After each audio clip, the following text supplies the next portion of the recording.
everyone, it is Clara. I'm here to talk to you guys about putting your kids on a night schedule, babies specifically. My girls have always slept through the night, so we've never had to visit that problem with them. They've always just naturally gone to sleep, and we haven't had to deal with that. Now with Elijah, now he's almost 6 months old, and I have not slept in what feels like a year because 6 months of no sleep is half a year, and then at the end of my pregnancy I wasn't sleeping very much either, and that is very unhealthy for me. Even the doctor had to say at some point, you need to sleep. He's old enough to go on a sleeping schedule. It's very unhealthy for a mom to not be getting any rest. You have no energy. Part of raising your kids, you need to have a lot of energy and to also be really healthy. So what we did, unfortunately, Elijah is extremely stubborn, and he will not take any of the other methods to get him to sleep through the night. Like there's the hush method. There's a lot of different methods out there. Somewhere you go in, you pick up the baby, pat their back, put them back down, and they're just supposed to go to sleep. None of those work with him. So we had to do the cry it out method. We don't like it very much, but unfortunately it's the only way to get him to sleep through the night. Last night was actually our second night. So the first night was pretty bad. I think my husband and I really stressed out about it. We were literally in bed with just stress. We couldn't even go to sleep. After he stopped crying and went to sleep, we couldn't go to sleep because we just felt awful. And I shouldn't do this.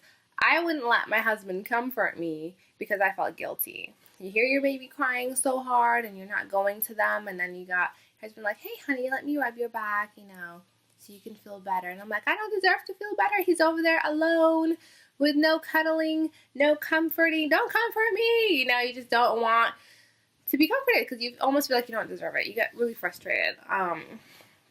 But it is really important to have your partner there with you. It's a difficult thing to go through. Now, Elijah cried for almost 2 hours the first night, pretty much. Like an hour and 45 minutes on there. And that's why we felt really bad, because at first it's like the, okay, I'm awake cry, and then the, hello, do you hear me cry, and then a desperate cry, and then a really exhausted cry, and it just sounds horrible and sad, and you feel like it's just, you're the worst parent ever for allowing it. But then he went to sleep. He put himself to sleep, which is the point. We want him to understand that you can't put yourself to sleep. So last night, which was the second night, he only cried for 45 minutes. And he usually wakes up at 3 in the morning. This is when he wants to be put back to sleep. And that's when he woke up. He cried for 45 minutes. I went back to sleep. This time, my husband and I slept in the living room because we didn't want it to be as overwhelming. So we could still hear him, but we stayed in the living room, which made no difference, to be honest. We were still awake like this the whole time until he went to sleep. And then I still couldn't sleep after the 45 minutes that he had been crying. But we gave him our room.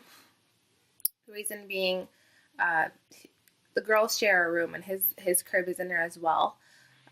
Although it's spacious, if he can't cry for that long in there and not wake them up. So we didn't want to disturb their sleep.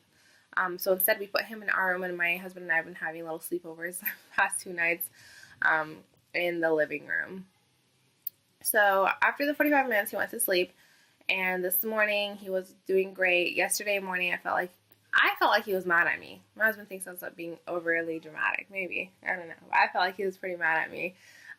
This morning, he was more happy, as if he's starting to get used to it. And for his morning nap today, I actually went and put him down, awake, left the room, closed the door, and he put himself to sleep without crying. So I'm really curious to see what's going to happen tonight. When we continue our cry it out method. Now, if you're going to do this, do not, I repeat, do not interrupt the cry. He will always think that if he keeps crying, then you're going to come. My husband had to stop me. Like, no, sit down. Because if I would have interrupted the cry and gone in there and be like, no, it's okay, he would have cried for that long for no reason, and would have never gained anything out of it. And the truth is, he's okay. He's a happy baby. So, it just proves that it's fine. They can do the cry it out method. Yeah, it's kind of sad. But, they learn a lot, and so do you.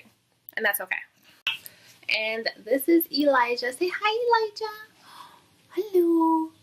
This video is about you. Wow. Wow. Say, I'm about to be 6 months old. Yeah, who's this?